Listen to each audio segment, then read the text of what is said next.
Do you know money and finance in Canada? It's time for Quick Canada Quiz number 12, where I'll be asking 10 questions ranging from easy to extreme. Please take a few seconds to like this video as well as follow and subscribe. And let's get started with the first 4 easy questions. What unit of currency is 1/100th of a dollar? A cent. What type of loan specifically refers to borrowing money for real estate? A mortgage. For what does TFSA stand? That's TFSA.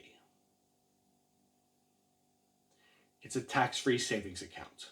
And finally, what institution is responsible for issuing banknotes, aka printing money? So we're not talking about coins, we're just talking about the bills. That's the Bank of Canada. And now for the 3 medium questions.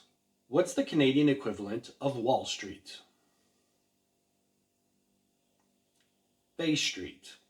In 2020, what agreement replaced the North America Free Trade Agreement, NAFTA?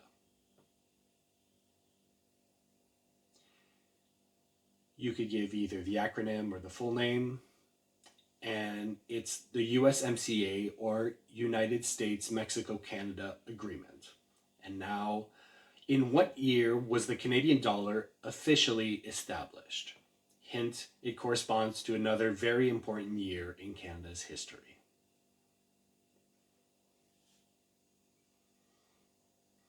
And yes, it was the same year as Confederation, so 1867. And now for the 3 most difficult questions. In what year did the Royal Canadian Mint stop issuing pennies, plus or minus 2 years? If you could believe it, it was in 2013, so if you said between 2011 and 2015, you get a point. Who's the current Minister of Finance as of August 2025? He hasn't issued a budget yet, but it's François-Philippe Champagne.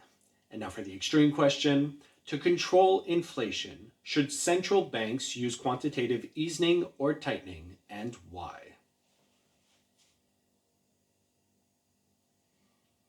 Quantitative tightening, because that's used to limit the money supply and slow down an overheating economy.